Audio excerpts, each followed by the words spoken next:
Bienvenue au Bulletin des régions. Au sommaire, cette semaine, la circonscription d'Avignon-Lamitis-Matane-Matapédia risque de disparaître. On fait le tour des actualités dans la région de Montmagny. Un projet de sentier pédestre dans Charlevoix. Réouverture du café La Retenue à Plessisville. L'OTJ de Rivière-à-Pierre fait peau neuve. Jeanne Côté lance son premier album à Petite-Vallée. Et enfin, retour sur le Ice Cross tenu à Saint-Angèle-de-Mérici. Bonne émission!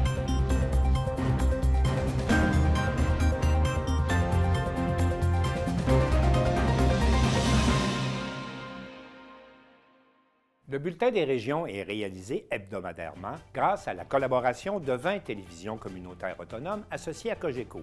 Vous verrez donc, au cours de la prochaine heure, des reportages provenant des 4 coins du Québec. Bonne émission!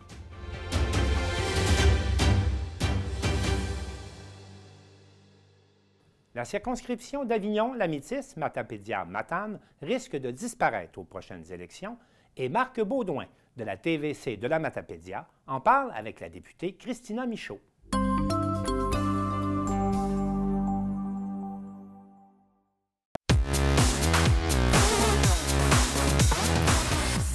La Commission de délimitation des circonscriptions électorales fédérales a déposé un nouveau rapport à la Chambre des communes suite aux différentes consultations publiques qui ont eu lieu en septembre dernier. Malgré la mobilisation des élus et de la population, la Commission est restée sur son point de dissoudre la circonscription d'Avignon-Lamitis-Matane-Matapédia. Et pour en discuter, je suis avec Christina Michaud, la députée de la circonscription. Christina Michaud, bonjour! Bonjour. Comment vous avez réagi quand vous avez lu le rapport et qui indique toujours la dissolution de notre circonscription? Écoutez, c'est difficile de trouver le mot. C'est beaucoup de déception. C'est un peu même d'indignation. Vous l'avez dit, on avait fait une belle mobilisation régionale. C'était pas seulement un élu fédéral, contre la disparition de son comté. C'était toute la communauté qui était tissée serrée et qui disait la même chose très, très unanimement. Là. Tout le monde demandait le statu quo, que ce soit des maires, des préfets, des ex-élus, députés fédéraux, provinciaux. Donc, tout le monde, vraiment, même des citoyens sont allés se faire entendre ou ont envoyé une communication à la commission disant « ça n'a pas de bon sens qu'on perde encore du poids politique dans l'Est du Québec. » Alors, je croyais que ça aurait été suffisant. Je l'espérais beaucoup. Surtout que les arguments qu'on avançait étaient solides. Là, c'est pas seulement là, c'est grand puis ça n'a pas de bon sens. Tu sais, on appuyait notre argumentaire sur des éléments qui sont assez solides et qui, je l'espérais, allait convaincre la commission, mais ça n'a pas été le cas. Et c'est une grande déception, d'autant plus que la dernière fois, on se ramène il y a 10 ans, en 2012, c'était exactement la même situation. La commission proposait de supprimer Avignon-Lamitis-Matane-Matapédia et c'était à l'étape du second rapport qu'ils avaient changé d'idée. Donc, à la suite des audiences publiques, ils avaient dit, on n'a pas le choix de vous donner raison, même si, on sort un petit peu du barème normal. Là, évidemment qu'on sort du barème, le quotient électoral n'est pas suffisant selon eux, mais les arguments qu'on a avancés n'ont pas été suffisants aussi. Alors, c'est une grande déception de constater ça. Ce qui nous rassure, c'est que le processus n'est pas fini. Il reste quelques étapes et on va se battre jusqu'au bout pour essayer de faire changer cette décision-là.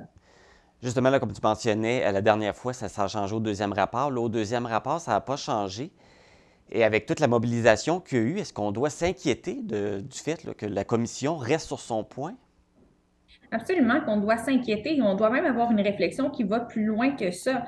Évidemment que la décision finale sera prise autour de septembre 2023, mais ça pousse la réflexion plus loin. Est-ce que de plus en plus, à chaque 10 ans, évidemment, toute l'immigration qui va arriver au Québec, ça n'en ira pas toute dans les régions du Québec. Il y a une très, très grande partie qui va rester dans les grands centres. Alors, est-ce qu'à chaque 10 ans, on va dire, ça prend de plus en plus de députés en ville, on va devenir avec, je sais pas, quelque chose comme 80 députés en ville pour représenter tout ce monde-là, tellement le taux populationnel va être grand. Et en région, ben, on aura un député pour l'Est du Québec, un député pour la Côte-Nord qui va s'occuper de l'Abitibi aussi, peut-être le Saguenay. Puis, est-ce que ça va être comme ça dans le futur? Donc, c'est ces questions-là qu'on doit se poser et c'est la commission avec cette décision qui nous pousse à se poser ces questions-là. Alors, je pense que la population, en termes de représentation effective, en termes de service à la population, elle doit se poser ces questions-là et surtout démontrer à la commission qu'elle n'est pas en accord parce que c'est pas seulement, oui, les élus, évidemment, qu'on est interpellés là et qu'on est bien placé pour mener ce combat-là, mais je pense que les premiers perdants, s'il y a une circonscription qui est supprimée dans l'Est du Québec, c'est les citoyens. On s'est peut-être habitué à des députés qui sont proches des gens, qui sont habitués de sillonner le territoire pour aller le plus possible à la rencontre des citoyens, d'avoir un bureau de circonscription dans chacune des MRC.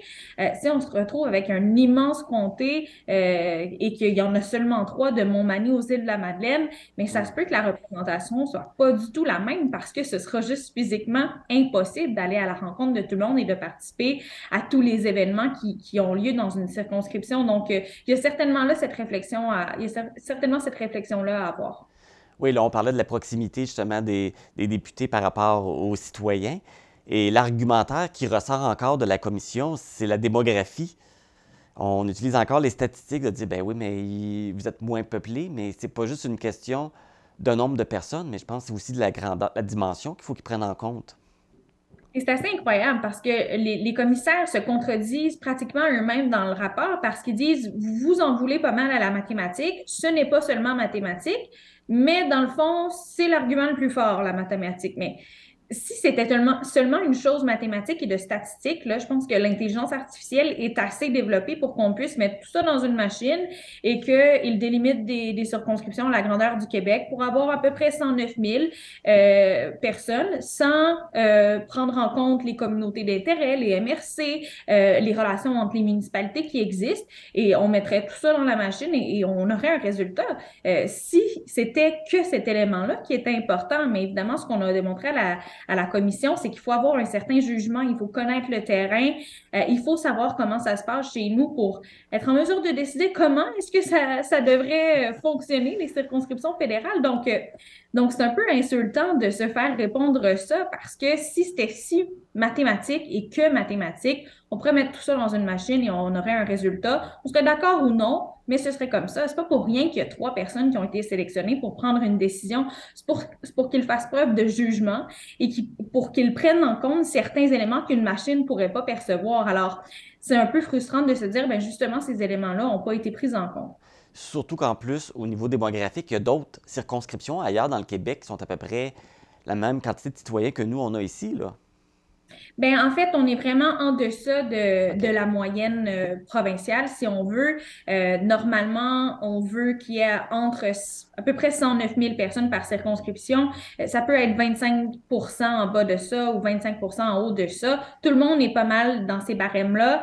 Chez nous, on est vraiment en bas. On est à 70 000 personnes. Donc, on comprend qu'on ne peut pas rentrer dans la norme, mais c'est pour ça qu'il existe des statuts d'exception et c'est ce qu'on demande, de donner un statut d'exception à cette circonscription-là, comme on l'a donné à d'autres régions dans le passé. Et quand on plaide le vaste territoire, la commission nous répond, ben, il y a des très, très grands territoires qui sont déjà, qui sont couverts par des députés. Ils n'ont jamais demandé de statut d'exception, mais il faut prendre en compte l'occupation de ce territoire-là. Faites le tour de la Gaspésie, du Bas-Saint-Laurent, elle est habitée partout, là. C'est pas nécessairement le cas dans la baie James, par exemple, où c'est extrêmement grand, des milliers, des centaines de kilomètres carrés, mais il y a à peu près 1000 personnes qui l'habitent. Donc, on n'est pas du tout dans la même circonstance, si on veut, et je pense qu'il faut prendre ça en considération. Parce que là, on parle d'une perte d'une circonscription, mais c'est pas juste ça, là, c'est une perte de poids politique. C'est quoi qu'on va envoyer comme message? C'est comme les régions, c'est pas assez important, on leur enlève du pouvoir pour encore donner plus de pouvoir aux grands centres. Est-ce que c'est ça qu'on veut nous envoyer comme message? Ben, nous, c'est le message contraire qu'il faut envoyer et c'est justement ça qu'on ressent. Comment on va faire pour mener les combats de toute cette grande région dans laquelle il y a plusieurs spécificités. Là, on passe d'une MRC, même d'une municipalité à l'autre et les combats sont pas les mêmes à mener. Alors, si on a juste une, deux, trois voix pour représenter tout ça, alors qu'à Montréal, ils sont entassés, les députés, tellement ils sont plusieurs. Alors, C'est ça la question. Est-ce qu'on va être de moins en moins pour défendre une circonscription ou une région qui, elle, ne change pas? Oui, la population a changé dans les dernières années, mais le territoire, non, il est toujours aussi grand, toujours aussi périlleux à parcourir pour aller à la rencontre des gens. Alors, c'est toutes ces questions-là qu'on doit se poser et qu'on s'était quand même posées la première fois quand on est allé témoigner devant la commission, qui, selon elle, étaient des éléments qui n'étaient pas assez pertinents ou intéressants par rapport à la mathématique de la chose. Donc, c'est un peu le défi supplémentaire et le défi du reste du processus. Comment on va faire pour reconstruire l'argumentaire et pour convaincre à nouveau les commissaires, alors que c'est même pas devant eux qu'on va témoigner la prochaine fois, là. Ça va se faire à la Chambre des communes, devant un comité de députés. Alors, c'est un peu ça la question qu'on se pose en ce moment. On trouve qu'on a encore raison sur les arguments qu'on a avancés, mais comment faire pour continuer de les plaider si on n'a pas la commission en face de nous? Alors, c'est le défi qui s'en vient pour les prochaines semaines, les prochains mois.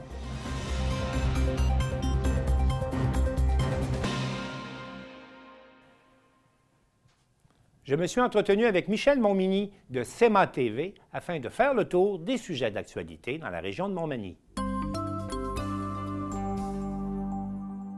Afin de faire le tour de ce qui se passe dans la région de Montmagny, on rejoint Michel Montminy. Michel, bonjour. Martin, bonjour. Ça va Bonjour, bien? soyez le bienvenu au Bulletin des régions. On est content de vous avoir avec nous. Oui, bien, c'est un plaisir pour nous de se joindre à votre groupe. Puis, très heureux de cette belle initiative, Martin. On apprend cette semaine qu'il y a des représentants de la MRC de Montmagny qui vont se rendre au Costa Rica. Ma question, que vont-ils faire au Costa Rica? Ils vont aller solliciter des étudiants des différentes universités pour amener ces gens-là ici travailler, parce que vous savez que Montmagny ne fait pas exception au reste du Québec, du Canada. Pénurie de personnel. C'est qu'on recherche de la main-d'œuvre et particulièrement des jeunes entre 18 et 35 ans. Donc, ces deux personnes de la MRC de Montmagny se rendront au Costa Rica entre les 4 et 5 mars prochains. Ce programme, cette mission se déroulera du 27 février au 7 mars prochain. Donc, Martin, ce sont des visas qui s'échelonneront sur une période de 2 ans et on espère que ces gens-là pourront resteront dans notre belle région de Montmagny. Donc, c'est ce qu'on espère, que ces gens-là puissent être intéressés à poursuivre leurs activités et s'établir à Montmagny. Dites-moi, Michel, est-ce que c'est la première fois que la MRC a une telle initiative de recrutement à l'international? Non, d'autres démarches ont été faites dans le passé. Ça a toujours été un succès. Okay. Et là, justement, vu le succès, on récidive et on va reprendre cette mission pour aller recruter les jeunes, et je le souligne, 18 à 35, parce que ben, c'est notre avenir. On leur souhaite la meilleure des chances. Par ailleurs, à Saint-Paul-de-Montmagny, consultation publique sur le développement. Pouvez-vous nous en dire un peu plus long? Ce sont 7 personnes. C'est un comité qui a été formé à Saint-Paul pour organiser une consultation publique. Ça a eu lieu le 21 janvier dernier. Oui. Pourquoi une consultation publique? C'est que Saint-Paul-de-Montmagny est une petite municipalité située au sud de la MRC de Montmagny. Et ce qu'on veut, comme des petites municipalités un peu partout au Québec, c'est assurer la pérennité de ces municipalités. Donc, on a un plan d'action qu'on veut mettre en branle pour qu'en 2030, on puisse assurer qu'il puisse y avoir développement au niveau des familles pour ces petites municipalités. Donc, Saint-Paul... Si je comprends bien, l'enjeu, c'est d'avoir des familles qui viennent s'installer à Saint-Paul-de-Montmagny. Et voilà, parce que, naturellement, on comprend qu'il y a un exode de ces petites municipalités qui veulent se rapprocher des grands centres pour obtenir plus de services.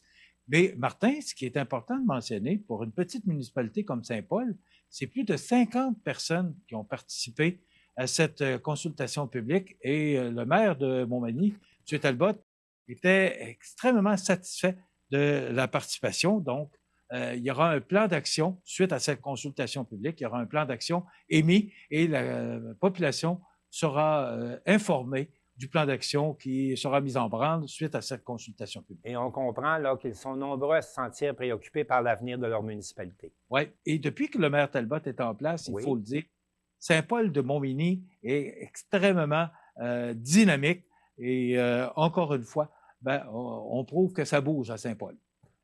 Parlons maintenant un peu de sport avec la course de canot à glace.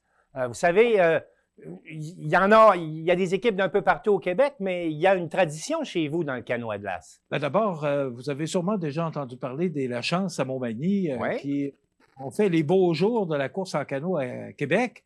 Eh bien là, c'est le capitaine Gilbert Lavoie, accompagné de Vincent Cordeau, Simon et Michel Fortin et Daniel Tremblay de l'Île aux Coudes, qui ont participé à la classe sport du Carnaval de Québec le dimanche 5 février dernier. Et Martin, ils ont fini, ils sont partis 9e Oui. et ils ont terminé 1er. Alors, ce sont de bons navigateurs parce que c'est l'enjeu à la course de canot, pas seulement d'être en forme, mais d'être capable de voir les lignes de course, puis être capable de sauter dans le courant comme tel. Ça prend des gens qui sont, vous l'avez mentionné, très en forme parce que c'est exigeant, c'est extrêmement exigeant, les glaces. En plus, on se souvient là, du froid qu'on avait connu le vendredi et le samedi, alors que la course avait lieu le dimanche, donc il y avait beaucoup de glace sur le fleuve. Ça a été extrêmement périlleux pour ces gens-là, et c'est des gens qui sont extrêmement en forme, donc c'est digne de mention pour ces gens qui ont remporté cette course en canot du Carnaval de Québec dans l'Atlas, rappelons-le, sport. Alors, félicitations à eux, et pendant qu'on parle de sport, il y a un don du Club Richelieu qui permet la reprise des cours de gymnastique à Saint-Jean-Port-Joli. Oui, bien Martin, c'est pas rien. Hein? C'est 6 100 $ qui a été donné par le Club Richelieu récemment à Vanessa Daigle-Laure et la jeune gymnaste Maëlie Ouellette de Manigym. Manigym, qui est un organisme qui entraîne de jeunes gymnastes et qui est très populaire. C'est plus de 400 gymnastes qui font partie du Club Manigym. Donc, 400, c'est énorme. Oui, et le Club Richelieu qui, lui, encourage et participe au développement de la jeunesse, était heureux de donner ce 6 100 $. Martin, ce qu'il faut mentionner, c'est que comment on a recueilli cet argent-là, c'est qu'à tous les dimanches soirs, le Club Richelieu Montmagny tient un bingo qui s'appelle le Bingo Richelieu et qui d'ailleurs est diffusé sur la station communautaire de Cogeco, entre autres. Et avec ces argents-là, parce que le Bingo Richelieu, un dimanche soir, les profits allaient directement au Club Manigym. C'est avec cet argent-là qu'on a pu redistribuer 6 100 $ au Club Manigym de Montmagny. Michel Montminy, merci beaucoup pour cette tournée de ce qui se passe par chez vous et je vous dis à la prochaine. Ça a été un plaisir. On se dit à la prochaine, Martin. Merci beaucoup. Alors, c'était Michel Montminy de CEMA TV.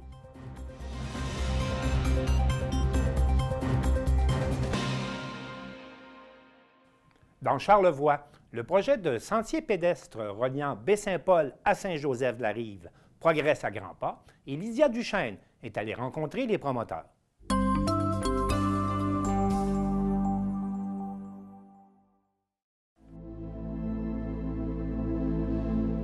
Le Sentier de la Rive est un projet visant à aménager un sentier multifonctionnel entre les municipalités de Baie-Saint-Paul et Saint-Joseph-de-la-Rive. On parle d'une piste multifonctionnelle qui va permettre autant le ski de fond d'hiver que le fight bike ou la raquette. Et l'été, on va parler de vélo, on va parler de marche.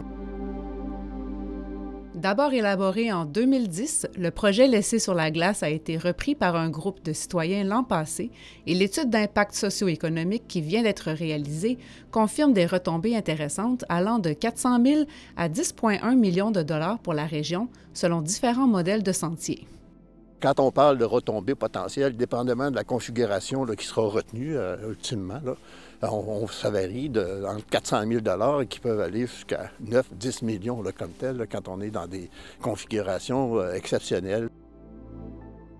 Là, en plus d'avoir ces éléments de base-là, de référence, de sécurité et tout ça, on met en perspective des environnements, des sites particuliers. Et nous, on pense qu'ici, dans Charlevoix, avec le fleuve, avec toutes les montagnes et toutes les falaises qu'on va voir, il y a un potentiel très intéressant à développer ce concept-là, où on va avoir des prises de vue, où on va avoir des postes d'observation, où on va avoir des passerelles qui vont vraiment attirer. Le groupe de citoyens rencontrera les municipalités concernées pour la création d'un organisme dédié à l'aménagement et à l'entretien du sentier. Cette année, on règle toute la question des parcours, toute la question des normes environnementales et on va avoir les plan et devis à la fin d'année qui nous permettrait quelque part d'aller en appel d'offres par rapport à tout ça. On était en 2009-2010 pour les coûts de construction de la piste comme telle. On parlait de montants entre 9 et 10 millions en 2009-2010. On pense qu'aujourd'hui, en 2023, 2024, presque 12 ans plus tard, là, on est autour de plus de 20 millions. Là, je pense qu'on est autour de ces chiffres-là.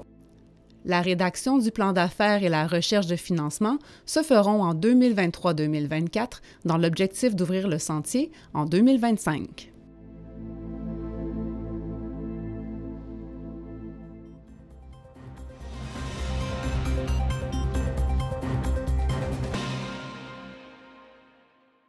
Amélie Lamontagne de la télévision de l'Érable nous parle de la réouverture du café La Retenue qui est situé dans les locaux d'une école secondaire et qui est ouvert au grand public.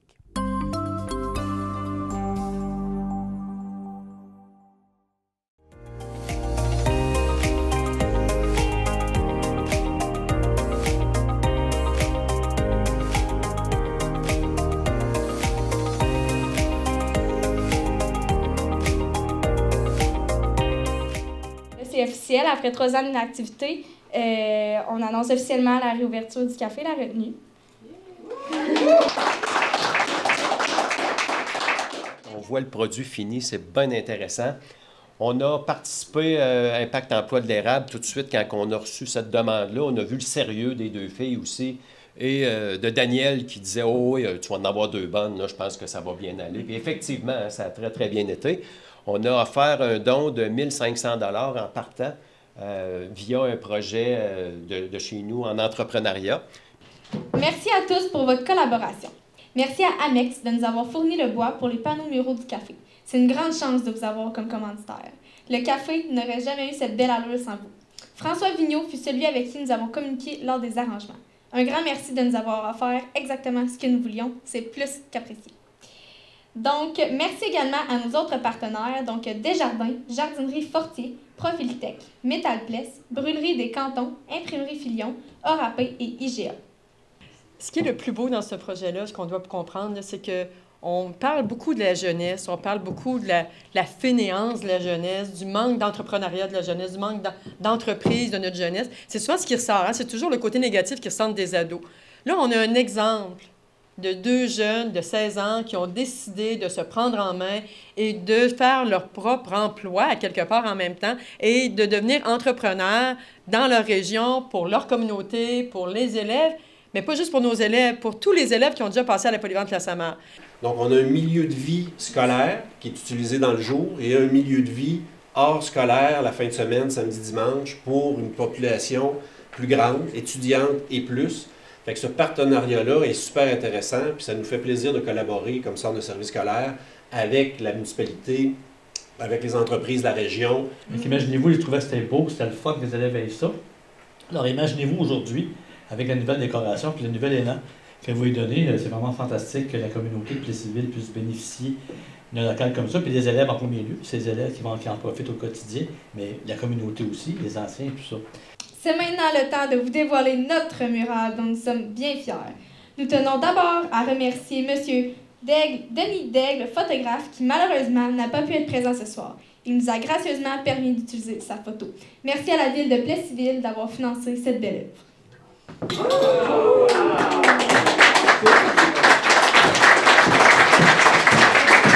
Alors, c'est une photo qu'on avait vue sur les Facebook, donc que M. Daigle avait pris. Puis la photo, on la trouvait vraiment belle. Puis on trouvait que ça représentait un peu l'allure du local, l'apaisement, notre partie, puis qui est quand même un bijou, je vous dirais, de la ville de Plessisville. Alors, on avait décidé de mettre quelque chose qui était pour nous. On dit que toute grande place, hein, maintenant, dans les endroits publics, les bibliothèques ou les choses, ils ont toujours une œuvre d'art. Alors, nous autres, c'est notre œuvre d'art qu'on a décidé de placer dans le local. Alors, voilà. Bravo.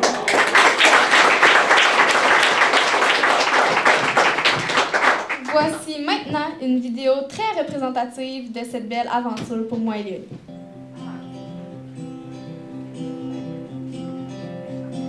Hold on to me as we go, as we roll down some familiar road. And although this sway straight or slow. Just know you're not alone, 'cause I'm gonna make this place your home. So now all be clear. Don't pay no mind to the demons that fill you with fear. The trouble it might drag you down. You get lost, you can always be found. Just know you're not alone, 'cause I'm gonna make this place your home.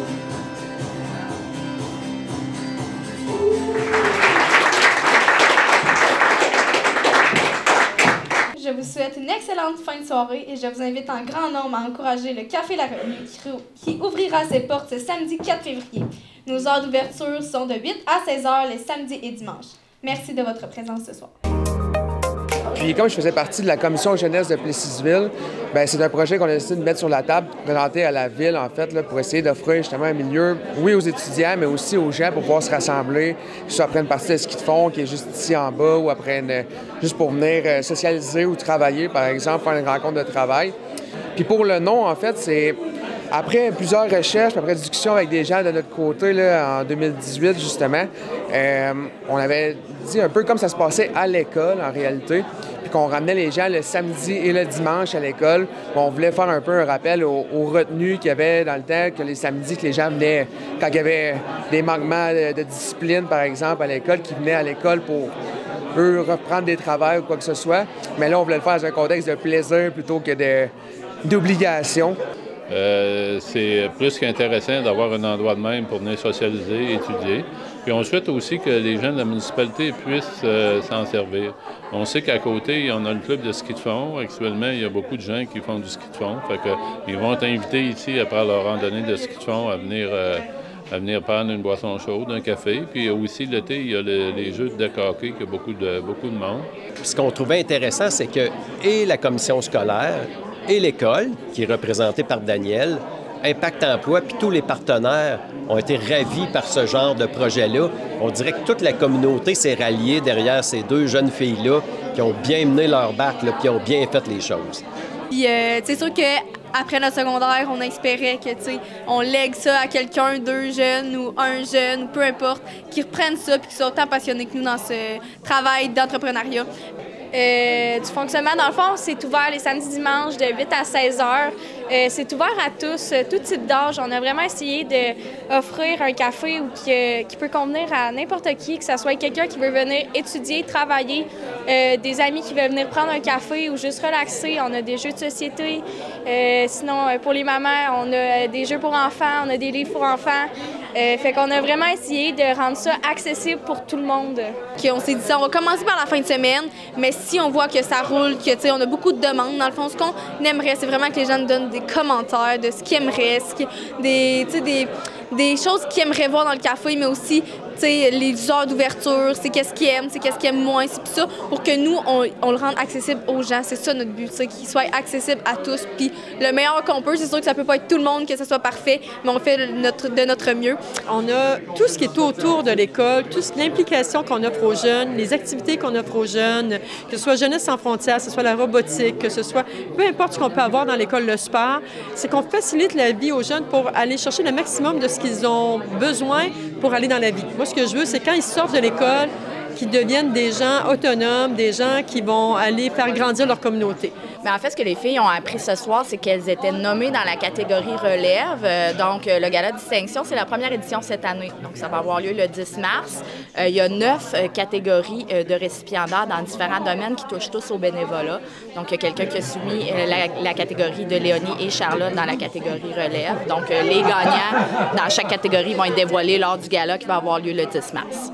C'est une affaire de famille, donc une des premières employées du café, c'est mon autre fille Raphaël, qui va avoir 14 ans bientôt, puis qui va avoir le plaisir de venir travailler dans ce beau café-là. Donc c'est vraiment une petite entreprise familiale qui voit le jour, on dirait. Vous avez entendu comment le projet de réouverture du café La Retenue de la polyvalente La Samarre a vu le jour, les mentorats, les défis et l'appui qu'il a reçus. Si vous voulez obtenir plus d'informations, vous pouvez les obtenir sur la page Facebook Café La Retenue Plessisville. Pour la TVC, Amélie Lamontagne.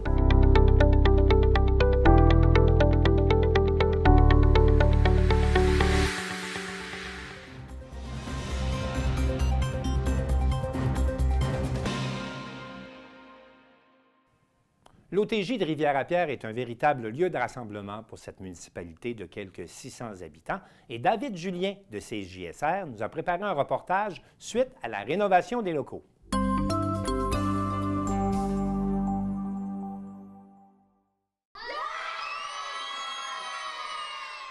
Ce mardi 7 février a eu lieu l'inauguration officielle des locaux rénovés de l'OTJ de Rivière-à-Pierre, après plus de 2 mois de rénovation.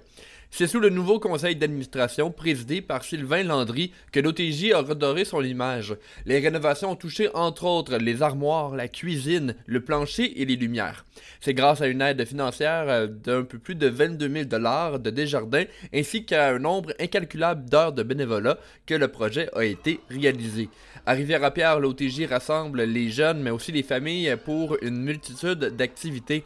On entend le président Sylvain Landry à ce sujet. Pour les jeunes à Rivière-à-Pierre, l'OTJ représente un lieu de rassemblement, un lieu de plaisir. Ils viennent jouer au hockey, l'été ils jouent à la balle ici. Il y a des jeux intérieurs un peu. On a fait l'acquisition d'une nouvelle TV intelligente. Ils peuvent écouter des films un peu à TV ici. Les rénovations, on a parti à peu près de zéro. Les peintures étaient dégueulasses. Des peintures oranges, ces murs. On a refait les planchers en vinyle, planchers flottants en vinyle. On a refait les chambres de bain à neuf. Ensuite, plancher flottant sur les murs pour être empêché de défoncer par les coups de pied des fois, puis les nouveaux luminaires. Des locaux attrayants, c'était l'une des choses importantes que l'OTJ souhaitait offrir à la population de Rivière-à-Pierre. Le bénévolat était nécessaire pour arriver à cet objectif. On entend la mairesse de la municipalité, Danielle Ouellette, concernant ce bénévolat. Sans tous vous autres, les bénévoles, cet organisme ne serait pas ce qu'il est encore aujourd'hui. Soit un lieu de rassemblement pour nos jeunes, un camp d'été pour nos enfants, du baseball, du hockey, sans oublier notre prochain carnaval qui va être le 63e. Alors, merci de faire partie de ce village où on aime vivre. C'est donc sous l'enthousiasme des enfants de Rivière-à-Pierre que s'est clos cette inauguration officielle. C'était Danick Julien pour CJSR.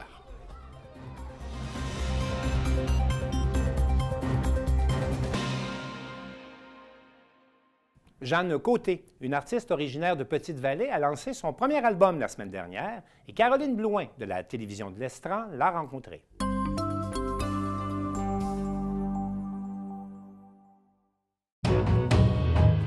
Touché, c'était juste un coup de chance. Coulé, je prendrai ma revanche.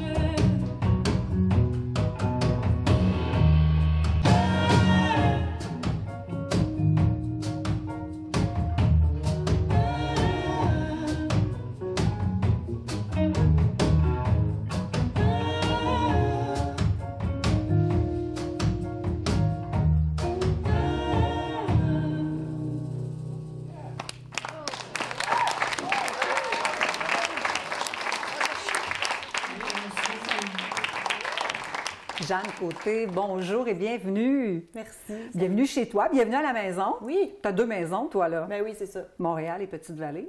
Absolument. Et puis là, envers et contre tous, contre la température. Oui. Dans le météo. T'as finalement fait ton lancement d'album hier après-midi, ici au Camp Chanson de Petite-Vallée. Oui, enfin. Enfin. Comment ça s'est passé? Ça s'est super bien passé. Je suis vraiment contente qu'on ait pu jouer finalement parce qu'il y a manqué d'électricité. Il y a eu toutes sortes d'intempéries qui nous ont empêchés de jouer. Une grosse tempête. Une grosse tempête. Mais voilà, fait qu'on est venu avec mes 3 musiciens de Montréal qui auront vécu la totale en Gaspésie. Ah oui, hein?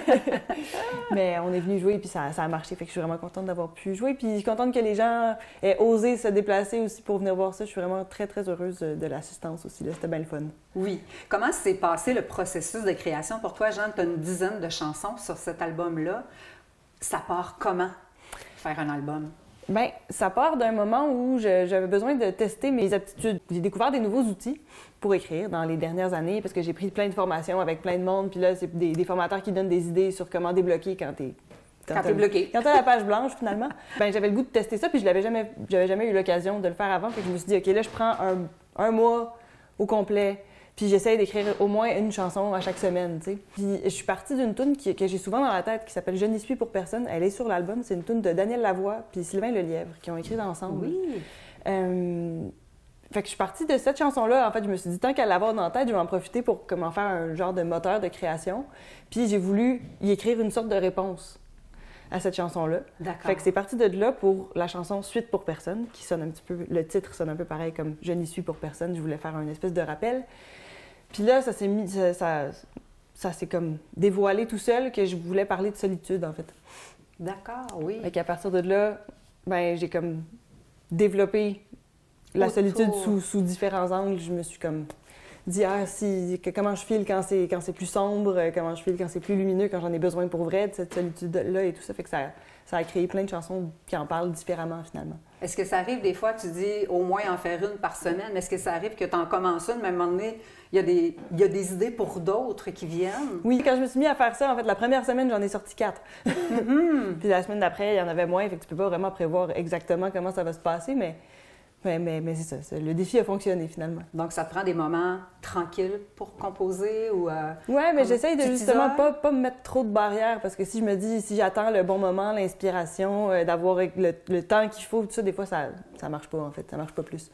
Fait que j'essaie de juste me donner des petits défis, des fois, d'écriture, des contraintes. Je me donne tel nombre de syllabes, telle rime, puis let's go, on part avec ça. Puis ça, c'est pas grave. Si je suis pas les règles, au moins, j'ai quelque chose pour partir. Est-ce que tu as besoin des deux mondes, toi, pour et de la ville et de la campagne? Oui, je pense que oui. En tout cas, pour l'instant, je sais pas, ça peut peut-être bouger avec le temps aussi, là, mais pour l'instant, j'ai besoin de rester en ville des moments pour voir plein de monde, vivre cette espèce d'effervescence-là. Oui. Après, j'ai besoin aussi de revenir chez nous pour me calmer. Décanter tout ça. Décanter tout ça. Ouais. Qui étaient les musiciens qui t'accompagnaient hier? Il y avait Arthur Bourdon du Rocher, qui est le drummer de mon band, qui est aussi le co-réalisateur de l'album. Donc, il y a Émilie Proulx qui a co-réalisé avec nous aussi, qui m'a beaucoup enligné sur l'interprétation des chansons et tout ça sur l'album. Puis Arthur, il arrive avec plein d'idées musicales aussi vraiment intéressantes. Donc, Arthur qui a toujours travaillé avec moi. Oui. Il y avait Agathe Dupéré. Oui, la bassiste. La bassiste, Agathe Dupéré, c'est ça. Puis Marcus Laurie aux guitares. Il jouait de la guitare puis du pedal steel. Ça donnait une vibe très planante à l'ensemble. Et toi au piano? Puis tout le monde chante avec toi, donc ça fait des belles harmonies, en tout cas. J'adore ça. Chanter à plusieurs, on dirait qu'il n'y a rien de plus satisfaisant. C'est vraiment le fun. Qu'est-ce que ça te fait de venir à Petite-Vallée puis de voir que les gens sont contents de Jeanne Côté qui ont connu tout ça? C'est ça. On dirait que ça m'étonne à chaque fois que le monde se déplace pour venir voir ces shows-là. Même si ça ne devrait pas m'étonner tant que ça. C'est plein de monde que je connais et tout ça, mais reste que ça fait un petit bout que je suis partie. Mais Marc-Antoine du Village en chanson me dit tout le temps « Ouais, mais les gens, ils vont vouloir venir te voir. Fait que t'es mieux de passer par chez nous quand même. » Je voulais faire un choix à Gaspé aussi. Finalement, j'ai même pas pu faire le choix à Gaspé. Fait qu'une chance qu'il y en avait un ici. Mais je suis super contente de l'appui que j'ai ici. Ça me fait vraiment chaud au cœur. Ouais. Mamie était là, ouais. Maman était là, papa était là, ta sœur. Toute la famille. Qu'est-ce qu'ils pensent de ton album? Est-ce qu'ils t'en ont fait le reflet un petit peu? Ben oui, mais je pense qu'ils aiment ça. C'est sûr qu'après, c'est dur d'avoir un avis objectif quand c'est la famille rapprochée qui en parle. Mais je pense que, même moi, je le vois aussi, que mon projet évolue. Je pense que je deviens plus mature aussi dans ce que je fais. Puis ça va continuer d'évoluer aussi. Je veux dire, c'est pas la dernière affaire que je présente non plus, mais tout le monde y voit une belle évolution, puis je suis bien contente de ça. C'est un spectacle que tu as promené à Montréal avant d'arriver à Petite-Vallée et à Gaspé. Là. Gaspé, j'imagine que ce sera reporté. On va le reprendre un moment donné, sûrement, oui. On l'a fait, en fait, on l'a fait au Vert-Bouteille à Montréal en novembre pendant Coup de cœur francophone, mais le lancement officiel de l'album a eu lieu au Patrovis, qui est une petite salle sur Mont-Royal, à Montréal. Donc, c'était super le fun, ça aussi. À tous les endroits jusqu'à maintenant où j'ai pu le faire, j'ai eu accès à un vrai piano. Ça, je trouve ça vraiment le fun, parce que c'est le fun de jouer sur un clavier électrique, ça fait bien la job, là, mais il y a comme une âme de plus, on dirait, dans l'instrument. Dans le vrai instrument vivant, vieux, souvent des vieux pianos, c'est bien le fun. Fait que à tous ces endroits-là, j'ai eu accès à des vrais pianos, puis on dirait que ça joue sur l'ambiance du spectacle, c'est vraiment le fun. Puis toi, c'est ton instrument principal, le piano, Jeanne? Oui, je ne joue rien d'autre. J'aimerais bien ça jouer de la guitare, mais il va falloir que je me trouve un prof. Mais moi, tu m'as étonnée une fois à jouer de la harpe. Puis t'étais pas vieille. J'en joue vraiment plus, mais impressionnée. faudrait que je m'y remette. Oui, parce que ça, c'est pas facile. Non, mais c'est pas si loin du piano non plus, fait que c'est pas trop dépaysant. Est-ce que là, si je reviens à hier, il n'y a pas vraiment d'album physique. Il y a un carnet avec toutes tes chansons dedans que tu avais à la porte et que tu pouvais... C'était en vente. Puis je t'ai vu en autographier quelques-uns. Donc, c'est ça. Si les gens cherchent ou veulent écouter ton album, on procède de quelle façon? Bien, la meilleure façon de m'encourager pour l'écouter, puis si vous voulez l'acheter comme si vous achetiez un vrai album physique, c'est d'aller sur Bandcamp. jeannecoté.bandcamp.com. Vous allez trouver l'album là. Il est en écoute en streaming aussi. Vous pouvez juste aller l'écouter là. Vous n'êtes pas obligé de payer pour le faire. Puis il y a toutes les plateformes de streaming habituelles, Apple Music, Spotify et tout ça. Donc, il est disponible partout. Puis les livrets, là, en ce moment même, j'en ai plus beaucoup. Je vais sûrement en refaire, puis ils vont être probablement en vente sur Internet aussi, sur la page Bandcamp. D'accord. Donc, ce sont tous tes textes pratiquement qui viennent de ta création à toi? C'est ça, c'est tous les textes des chansons de cet album-là, avec des photos qu'on est venu prendre à Petite-Vallée en novembre 2021. Vas-tu faire une tournée avec ce spectacle-là? Vas-tu te promener au Québec? Bien, j'aimerais ça. Je m'en vais. On joue à Québec au Grand Théâtre le 19 février au matin. Ça, c'est le fun. J'ai un prochain show de prévu. Après ça, j'ai d'autres affaires qui s'en viennent, mais je peux pas encore en parler parce que c'est pas sorti encore. Mais je vais probablement te tenir au courant par rapport à ça. Absolument.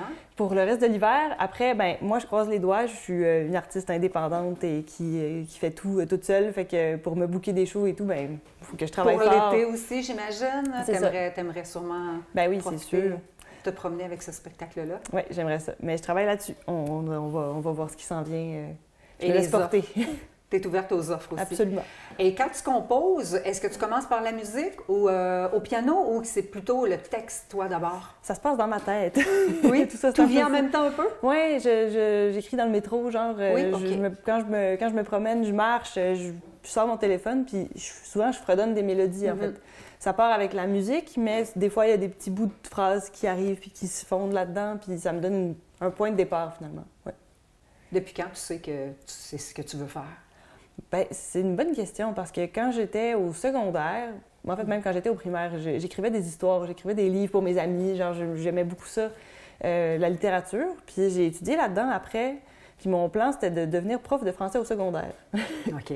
Puis finalement, à un moment donné, ma soeur est partie de la maison, puis quand je revenais de l'école, j'avais le piano pour moi toute seule, enfin. Donc j'en ai profité, j'ai commencé à pianoter des affaires, puis me rendre compte que j'aimais bien ça, composer. Puis cet été-là, ils ont ouvert pour la première fois le camp pour les jeunes auteurs, compositeurs, interprètes. Il y avait le camp en interprétation qui existait déjà, mais pour les auteurs, compositeurs, interprètes ados, il n'y en avait pas encore. On était 5 inscrits, qui sont encore mes amis aujourd'hui, c'est quand même fou. Oui. Puis les 2 formateurs, c'était Nelson Mainville puis Patrice Michaud. On était servis. Wow. 5 avec deux formateurs de course quand même. Oui. Fait que, puis là, c'est là que j'ai écrit ma première chanson, puis Patrice m'a vraiment poussé pour que C'était quoi? Je me laisse aller. Connais-tu? Oui, elle s'appelle Dans un souffle de vent. Elle est disponible sur les plateformes. On l'avait enregistrée avec mon groupe Premier Toit. OK. Puis cette chanson-là, je l'ai écrite quand j'avais 15 ans avec Patrice Michaud. Wow! Tu travailles aussi avec ta sœur au camp chanson l'été, durant l'été? Bien, les deux, je pense que notre mère nous a légué la passion pour la pédagogie. Fait qu'on aime vraiment ça, travailler avec des enfants, travailler avec des ados. Moi, ça me passionne, puis ça sauve même ma santé mentale. Là. Genre, des fois, j'enseigne le piano, puis quand je rentre chez quelqu'un pour enseigner, il n'y a plus rien qui existe à part ça. Je suis vraiment comme... Ce moment-là, avec les jeunes. Avec la personne, d'un bout à l'autre. Puis quand je ressors, je me sens bien, je sens qu'il s'est passé des belles affaires, tu sais. La transmission. Oui, la transmission, c'est super important. Savoir. Puis, Vous avez fait plusieurs spectacles à l'été. Moi, je suis allée faire la captation pour quelques-uns. Oui, pour les shows du camp. C'était très bien. C'est vraiment le fun. Mais c'est le fun aussi, en fait, la transmission se passe des deux bords, je pense, parce que les jeunes, ils nous transmettent leur énergie, leur positivisme, leur curiosité, leurs influences aussi. On connaît pas tant nécessairement ce que les jeunes écoutent. C'est le fun de nous aussi se tenir au courant. T'as pas l'impression d'être dépassé après parce que tu sais un peu de quoi ils parlent. C'est vrai que d'un spectacle à l'autre, ça varie. Oui, vraiment. Le pouls des jeunes qui sont présents. C'est ça. Autant nous, on leur arrive avec des suggestions, autant on est à l'écoute des leurs aussi. Puis ça représentait plusieurs semaines durant l'été que vous étiez ensemble pour travailler. 5 semaines de camp, 2 que j'ai fait avec ma sœur, puis les autres, je suis avec Emmanuel Gass. Puis pour y avoir participé toi-même, tu sais qu'est-ce qu'il faut leur apporter, j'imagine? Tu te replaces enfant? Ben oui. Mais c'est ça, le but, c'est pas d'être une école, c'est d'être un endroit où on a du fun, puis on peut s'exprimer librement. Puis, ça m'a aidé à... Ça m'a donné de l'expérience de scène, ça m'a fait jouer devant un public pour mes premières fois. C'est quand même important dans une vie, je pense. Et comment tu trouves ça, faire de la scène? Est-ce que par moment, est-ce que tu as un stress qui embarque à chaque fois ou c'est une partie de plaisir à chaque fois? Bien, ça commence à se placer, je te dirais. Oui. J'étais tout le temps un petit peu stressée, puis en fait, je m'en rends pas compte avant. Puis quand j'arrive sur scène où j'ai la voix qui tremblote ou les doigts un peu... Les premières chansons, peut-être. Oui, c'est ça. Ça prend tout le temps un moment avant de s'installer. Là, ça prend encore un moment avant d'être vraiment comme confortable, mais le stress est comme plus là. J'ai vraiment du fun. D'un bout à l'autre, c'est vraiment le fun. Ouais. Merveilleux. Je suis avec une belle gang aussi. Je me sens en confiance quand j'arrive sur scène. C'est important de bien s'entourer, d'avoir des bons musiciens de confiance, puis avec qui tu sais que l'ambiance est bonne. C'est que ça facilite un petit peu les choses quand même. Nous, on te souhaite que le meilleur, Jeanne, puis tu reviens nous voir, nous jaser de tout ça quand tu veux. Merci. Merci à toi.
Le 28 janvier dernier, à Sainte-Angèle-de-Mérici, s'est déroulé le Ice Cross par Grand Froid et Marc Després de la télévision de la Métisse fait un retour sur cet événement en compagnie du maire Jimmy Valcourt.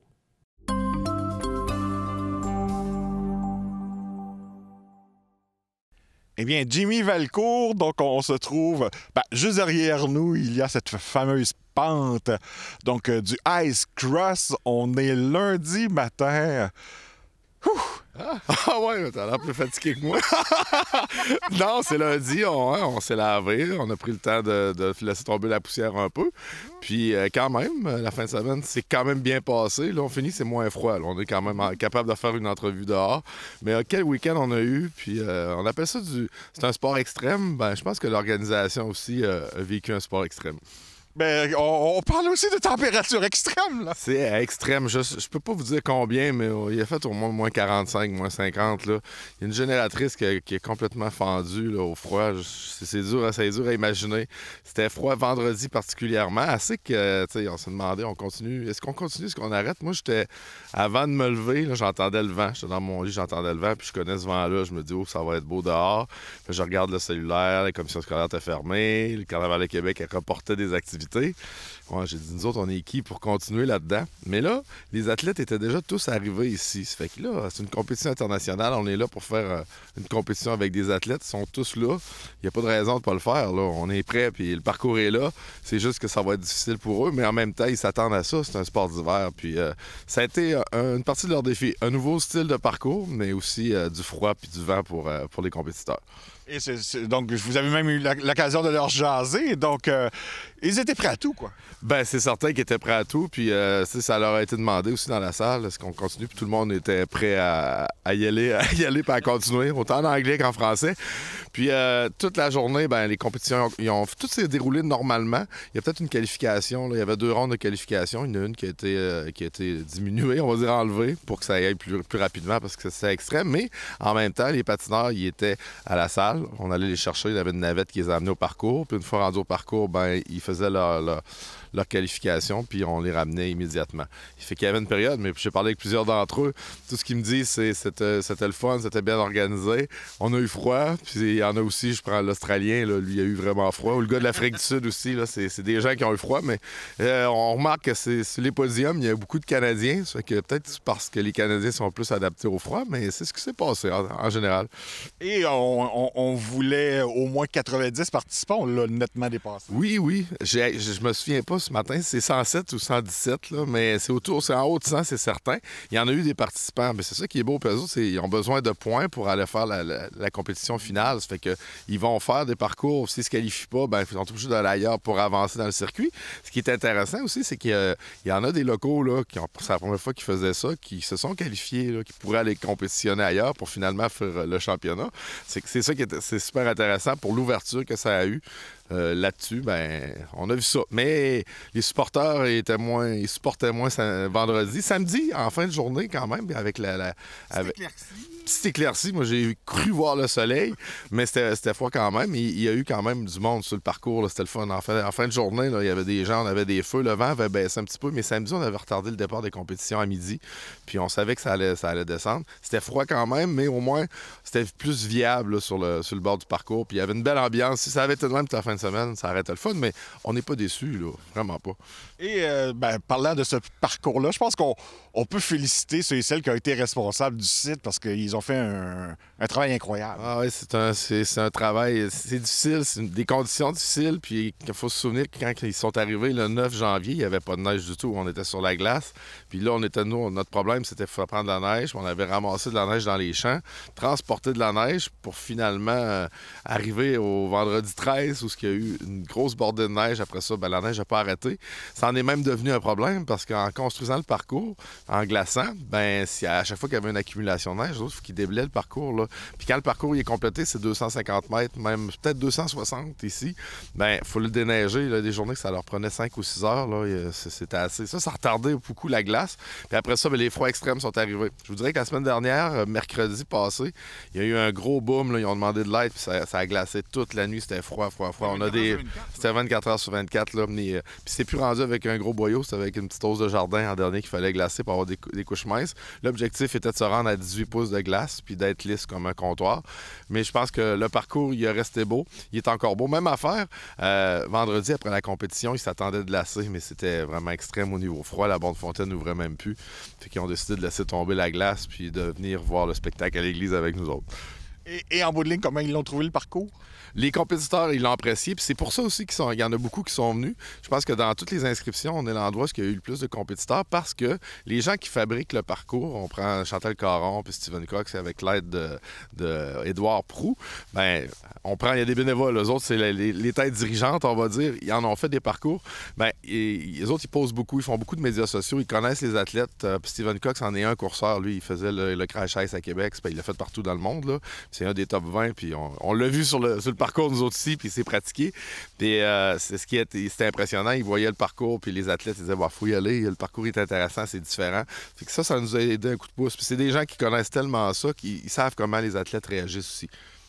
Et aussi, ben, on a dit un mot sur l'église. Je pense qu'on vient de se découvrir un beau centre culturel. Ben c'est certain, mais on l'avait déjà fait, là. C'est pas une nouveauté qu'on a sorti. C'est juste que là, on était peut-être plus festif que dans un concert de Grégory Charles ou quelque chose de plus détendu. Là, on vendait de l'alcool à l'extérieur, puis on avait le droit de consommer à l'intérieur. On n'a pas le choix à un moment donné. Il faut rentabiliser les événements. Je vous dirais que ça a brassé. Ben, aucun bruit, rien, mais c'est impressionnant, là. Moi, j'ai au moins 550 personnes. C'est peut-être pas 600, là. C'était impressionnant dans l'église, mais l'église, c'était beau avec l'éclairage, puis le son, c'était magique, là. Je pense que les gens ils ont aimé ça, puis c'est vrai qu'on a un super bel endroit pour faire des spectacles. À long terme, je pense qu'on va s'en aller vers ça aussi avec notre église, là, que la municipalité devrait tranquillement, pas vite, parce qu'on a été approché par la fabrique pour faire l'acquisition de l'église, là, mais c'est un partenariat qui va se faire avec les organismes, puis c'est un processus qui est en cours, mais c'est un coup d'envoi, là. Moi, quand j'ai su qu'on avait cet événement-là, des athlètes, on savait qu'on pouvait pas avoir la salle qu'on utilise, la salle paroissiale, puis attirer du monde, on ne sait pas combien de monde, ça prenait un grand bâtiment. Ben, c'était l'église, notre meilleur endroit, puis la fabrique a accepté de faire ça, puis merveilleux. Il y a d'ouverture partout là, dans le village. Là. Et donc, aussi, pour Wilfred Le Boutillier, donc, on a eu peur à un certain moment donné qu'il ne puisse arriver. Ouais, Wilfred, il était pris, pas juste Wilfred, là. Tous les gars, les gars du Nord, ils étaient supposés arriver, je pense, vers 1h de l'après-midi. Ça arrivait pas, on s'en attendait, mais ça roule tellement ici, le froid, le vent, on n'est pas au courant là, que les routes sont fermées, puis tout ça. Moi, c'est après que j'ai appris, OK, ils sont pas arrivés encore, OK, parce que les routes sont fermées. Ah ben, c'est le fun, les routes sont fermées. Finalement, autour de 3 heures, ils ont appelé, ils étaient à Amqui, puis ils ont descendu jusqu'à 40 km/h, ils sont arrivés autour de 4h30 à Saint-Angèle. Ils ont fait les tests de son, mais tout le monde était là. On était chanceux sur toute la ligne. Mais quel spectacle, les gars du Nord. Puis je me suis amusé à les présenter. J'ai dit, c'est pas les gars du Nord, c'était les gars du pôle Nord. Ils l'ont trouvé bien drôle. Fait que, on a eu une super belle soirée. On a eu un DJ avec ça. Puis samedi, ben, c'était un groupe de Rimouski qui était Bad Luck Avenue, qui a fait une première prestation dans le coin ici. En tout cas, les gens adoraient ça. Puis ça a dansé beaucoup. C'est impressionnant de voir ça. Là. On est habitué dans des salles 150, 200, mais dans une église avec un gros groupe, là, c'était magique.